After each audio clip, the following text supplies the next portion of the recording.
I'm so glad to be here tonight, and I'm so grateful for the Concerned Christians group that put this event together. Just get my pages here. And my husband, I probably made the mistake of reading him my talk earlier. And so a lot of it he's already touched on, which are things that he was going to talk on anyway, because both of us left the church on a lot of for the same reasons. I was asked to talk about my exit story from Mormonism. And before I do that, I wanted to give you just a brief history of my time in the church. The Mormon Church, the Church of Jesus Christ of Latter-day Saints, is a church that my parents joined when I was 4 years old. This was the church that I was baptized in. I feel like I'm eating the microphone. When I was 8 years old. This is the church that I once believed was the only true church upon the face of the earth. The church that I believed that other people were good Christians, but that they were missing something. This was the church that I converted my husband to. The church that I broke up with him when we first started dating because he wasn't a member of the church and that I wanted a temple marriage. This was a church that I had devoted my whole heart to, that he went through 2.5 years and 16 pairs of missionaries before he converted. And what a man to stick with me all that time because he loved me.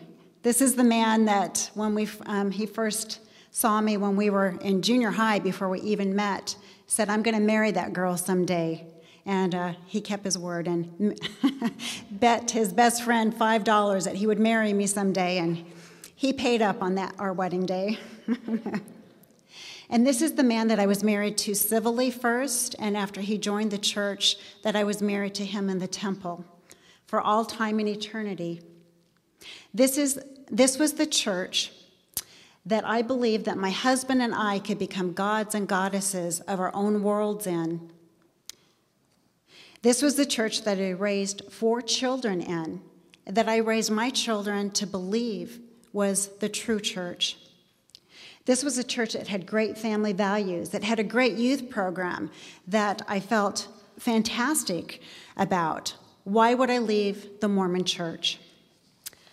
Well, this was also the church that I had heard wonderful talks in, that people would talk about past prophets, about faithful saints, but I heard very little about my Lord and Savior, even though the title of the church was the Church of Jesus Christ of Latter-day Saints. One Sunday, my husband and I can just remember that we were commenting that we left church, and the only time that we had heard the name of Jesus Christ was in the prayer, because they talked about a prophet or a pioneer or a story that they had talked about. And it saddened me, because then I started listening each week to hear if I heard words of Jesus Christ, but I heard more of past prophets than I did of Jesus Christ. This was the church that I was taught that I was saved by the ordinances and my works that I did. The ordinance of baptism, the ordinance of being married in the temple, the ordinance of my husband holding the Melchizedek priesthood, not by the grace of God. This is a church that I was taught faith without works is dead. So, let me get to the right page here. My decision to leave the Church of Jesus Christ of Latter-day Saints was due to Christians like you. It was due to people planting seeds in my life. And the seeds were planted years earlier, just like my husband went through different seeds that were planted in his life. These seeds stirred up questions, and the questions started study in the scriptures and sincere prayer to the Lord to know if these questions were true or not.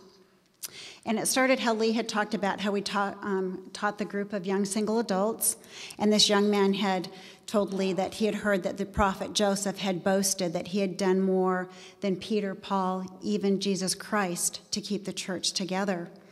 And that that really hit me when Lee told me that he had lied to this young man when he told him that he was okay with that, because a young man had come to him and said, Brother Baker, I just want to know if you're okay with this. Are you okay that Joseph boasted this? And Lee said, I'm okay with it. And after the group of young single adults had left our home that night, Lee told me, Kathy, I'm not okay with that. He says, I've never heard that before, but I'm going to find it out. And it broke his heart that he lied to this young man, but he said, I don't want to break his testimony of the church. I want to find out first for myself. And then he found out that that was true. And then the second seed that was planted in my heart was the seed when Lee started questioning about polygamy. He really went on this roll about polygamy, and I just did not understand it, because I would tell him, I'd say, Lee, polygamy was in the past. Why are you dwelling on polygamy? It doesn't happen now in the Mormon church. That's the fundamental church. That's not the Mormons today. And Lee had to explain to me, he said, because polygamy, yes, it was in the past, but it will come back. It will be in heaven. He said, in the Mormon scriptures, within the Doctrine and Covenants, they talk about that it is an eternal principle. The new and everlasting covenant of marriage includes polygamy. And he had to show that to me, where it talked about that in the Doctrine and Covenants, section 131. And until he showed me from the own scriptures, like he said, that impacted him. And Lee also said that I was a couple of years behind him in leaving the church. We left the church at the same time, but Lee did not let me know that he wanted to leave the church until he knew that I was on board with him, because he didn't want to lose me and our family. But he, in Doctrine and Covenants, section 132, where Lee had read to you about the 3 laws of polygamy, that Joseph Smith had broken all 3 laws of polygamy, until I read that from the scriptures, where Lee showed me in Doctrine and Covenants, section 132, verse 61. Until I read about the 3 laws, where it said that he must first, his wife, Emma, his first wife, had to first give her consent, her permission that he marry another wife, and then second, that she be a virgin, and third, that she be not married. And then I realized that Joseph had broken all 3 of those laws, that she didn't even know if his first, I think it was the first 8 wives, I'm not exactly sure, but the first wives that he had, she didn't even know of. He was married to, like Lee said, the maid, and she didn't even know until this maid was pregnant, and she found out and became angry. And then that he was married to women that were married. They were not virgins. They were married to other men. And this just really hit me. And at the same time, this was around 2008, is when Warren Jeffs, when he was going through the trial, and the big polygamy was on the TV, and every night I was glued to the TV. And I don't know why, but I was obsessed by this story, because it just really made me picture for the first time that this is what was going on in Joseph Smith's day, that he was taking girls. Warren Jeffs was taking girls as young as 12 years old. And, of course, you know that Warren Jeffs was the fundamentalist, the FLDS leader, and that he was marrying underage girls. Joseph Smith married girls as young as 14 years old. And it just really hit me, and I don't know why before I didn't make the connection until that time, till I saw these people on TV and actually saw them taking away these young girls from this group, from Warren Jeffs' group. The next seed that really struck me was when we had moved from Maryland, where Lee first started questioning, where we taught this group of young single adults.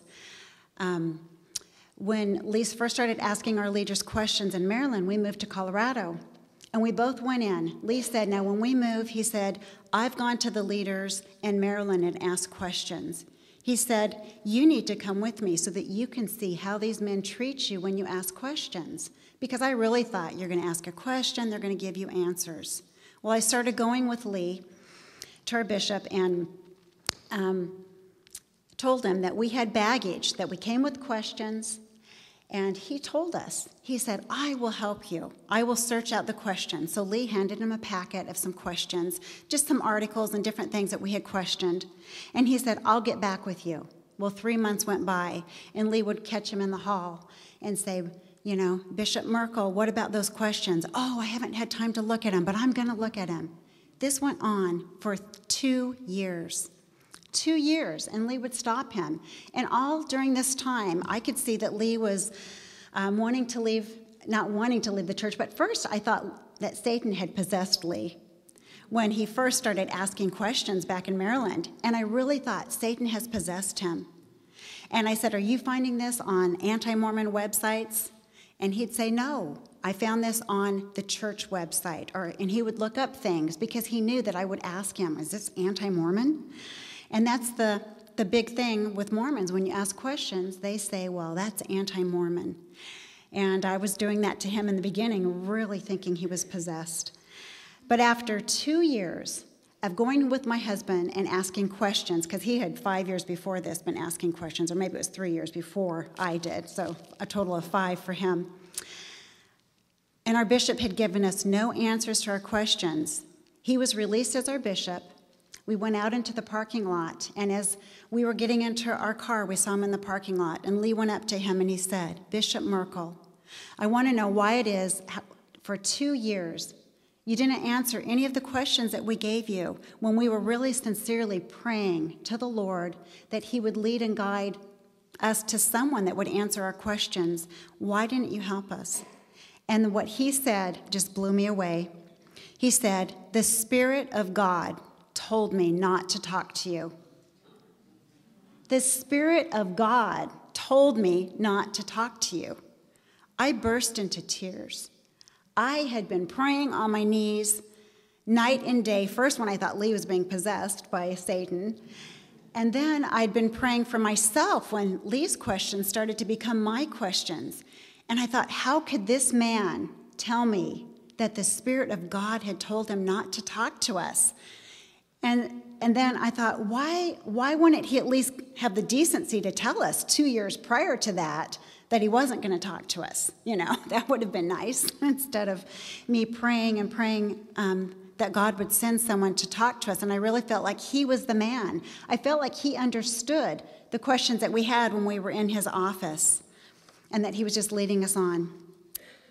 The next seed in my life that was planted, or that was scattered my way, was grace versus works. I started working for a company, and I worked for a man. My boss, he was a program manager for Raytheon. And he was a great guy, and his name was Dave. And Dave was just such a nice Christian guy. And I could tell that he was a Christian guy because people would come into his office for business purposes, and other times people would come into his office, and I was his admin, and I knew that he had no time on his calendar. And he would say, yeah, come. They would say, do you have a few minutes? He'd say, yeah, come on in. The door would shut, and he would come out with his hand on their shoulder and say, I'll pray for you. I'll keep you in my prayers. And I thought, what an awesome guy. So one day when he came out, I said, Dave, I'm just so impressed with you. You're such a good Christian. I said, I feel like I'm a Christian as a Mormon. I said, but I don't go up to people and tell them that I'll pray for them. I said, that is just awesome. And I remember we got into a conversation about the grace of God. And Dave told me how he believed in the grace of God.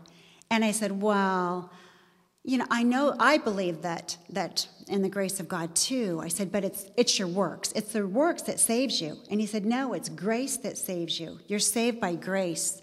And I said, no, Dave, it's the works that you do. And we went back and forth until he opened up. He had his scriptures in his desk. And he opened up in Ephesians 2, verse 8. And he said, for it is by grace you have been saved through faith, and not from yourselves. It is the gift of God. He said, it's a gift of God that saves you. He said, and just being a good Christian person, he said, that will make you do good works, but it is the grace of God. And that's the first time I had heard of grace. I'd heard other Christians talk about grace, but in the Mormon church, they didn't talk about grace. They talked about the atonement of Christ, that the atonement of Christ that he atoned for our sins, but I didn't know of the grace of God. I really thought it was by my works, that I had to work my way to get to the highest degree of heaven, 3 degrees in heaven, 3 degrees of glory, that I believed I had to work to become a god or goddess of my own world. I had to get to that highest degree in the celestial kingdom. The next seed that really hit me and was a big turning point in me wanting to leave the church was the Relief Society president, the Stake Relief Society president. This was a regional leader for the women. She came to speak to the women in Relief Society where just the women met. And she started off her lesson, and she was talking about the eternal progression of God. And as a Mormon, I believed that I could become a god. So that meant that God, as man wants, no, as I'll mix this up. Anyway, that God was once a man, that he progressed to become a god, and that I could progress to become my husband could progress to become a god, and I could progress to become a goddess. But when I walked into the room, she started off really energetic, and she said, "Sisters, can't you just wait to become goddesses of your own world alongside with your husband? Can't you just wait to become a goddess of your own world?" And she was just so excited, and she went on and on. She said, "Won't it be wonderful when you have your own world?" This just hit me as a shock. As Mormons, we believe that we could have our own world someday, but I had never had a lesson in my almost 50 years of Mormonism. I had never had a lesson on becoming a god and what I would do when I was a goddess of my own world with my husband as the god. And she said, "Won't it be wonderful when you can procreate on your own worlds?" And went on and on and on. Then she said, "All you need to do is pay your tithing, be a good person. You need to attend your church meetings. You need to attend the temple." And she went on to list all the different works that I had to do, not grace, but the works that I had to do before I could have my own world. And that's when the first time that it hit me that there's only one God, and that as Mormons, we were teaching that there were multiple gods. If we could become gods of our own worlds, that wasn't one God, that was multiple gods. And I got in the car after church and I told my husband, I said, "Wow, becoming gods of our own worlds, that means there's multiple gods."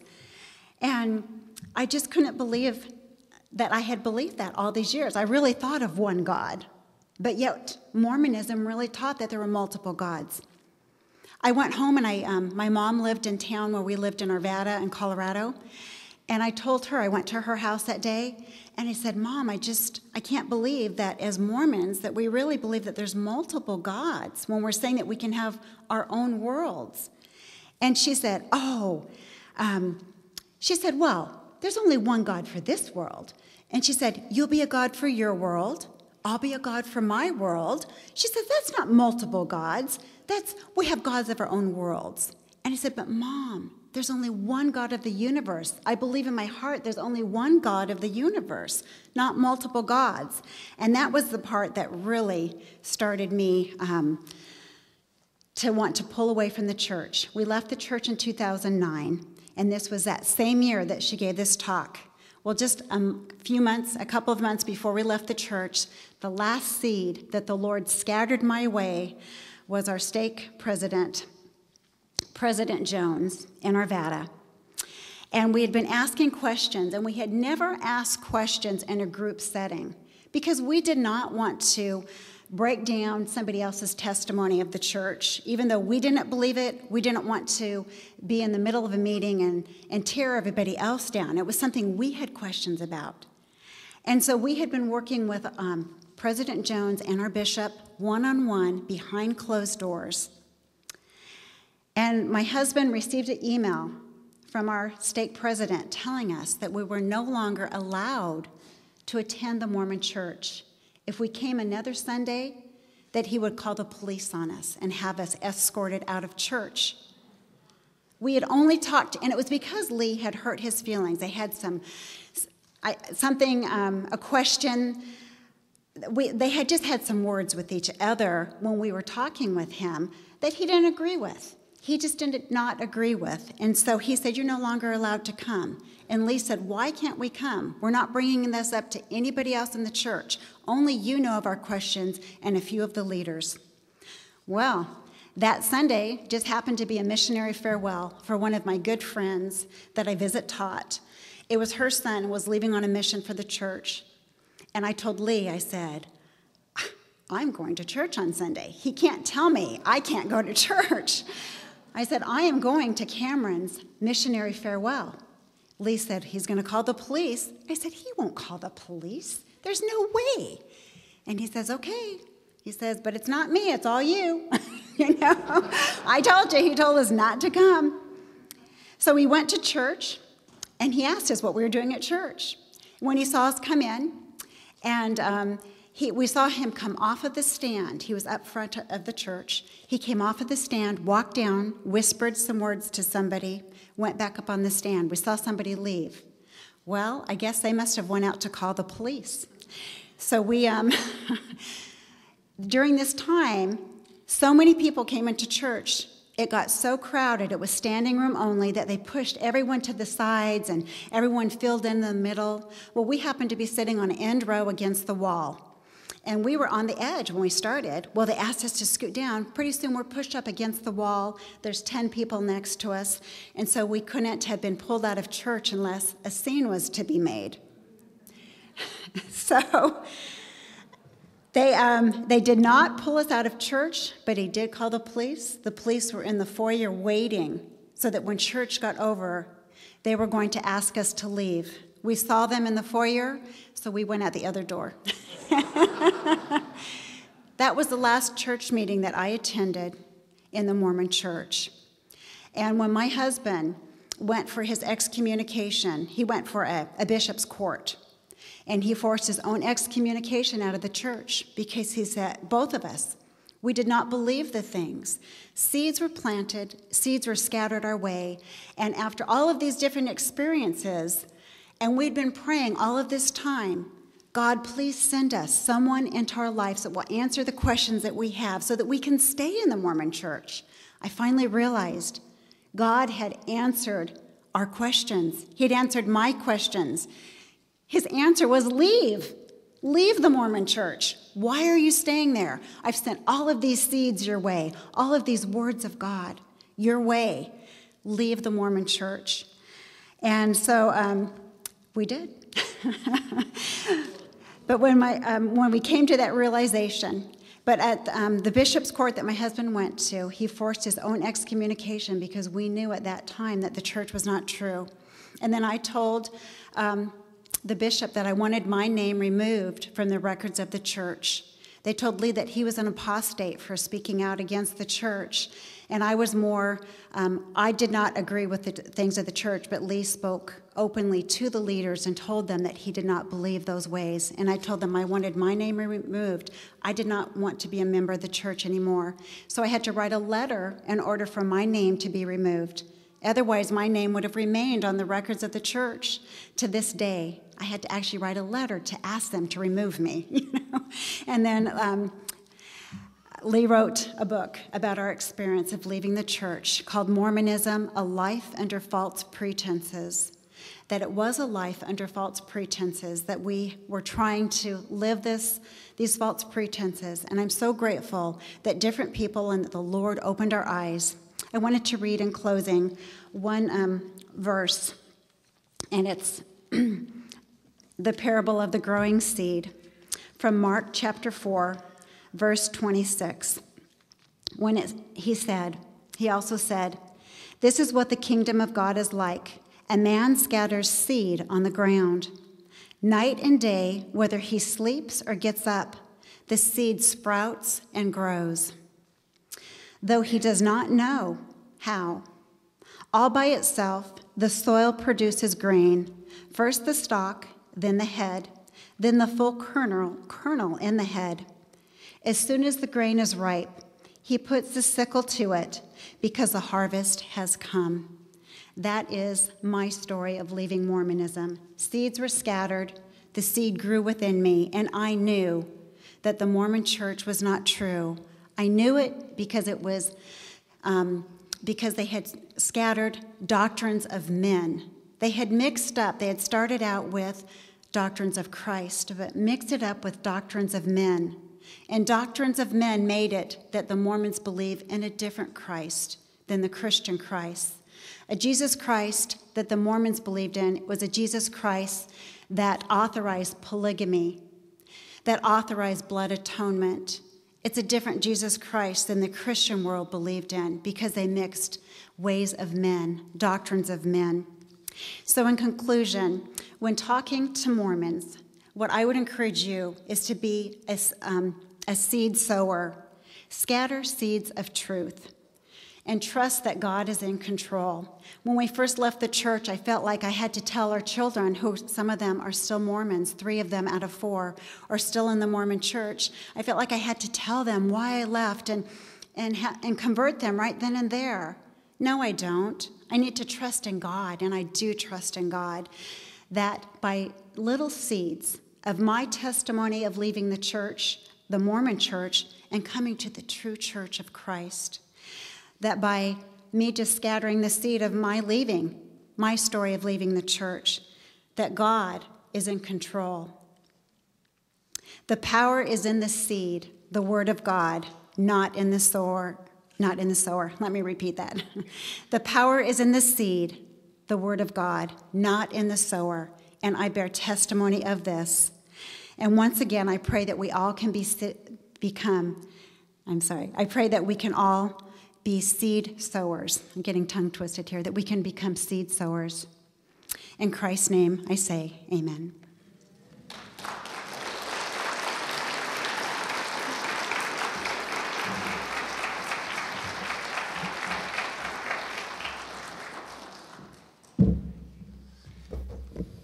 Real briefly, I have yet to find a Mormon who knows the actual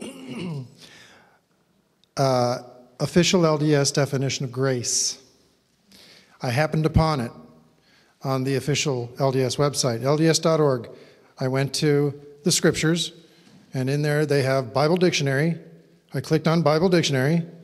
It gave me the alphabet. I went to G for grace. I went down, scrolled down to grace, and in the definition it says this: however, grace cannot suffice without total effort on the part of the recipient. It's anti-grace. And then it follows that with the LDS scripture of 1 Nephi 25:23. We know that it is grace. We know that it is by grace that we are saved after all we can do. This is the official definition of LDS grace, and Mormons don't know it. I've never met one that knew that. Thank you to our speakers, Sean, Lee, and Kathy tonight. We will reconvene at 9 o'clock in the morning. Thank you for your patience. God bless. Good night.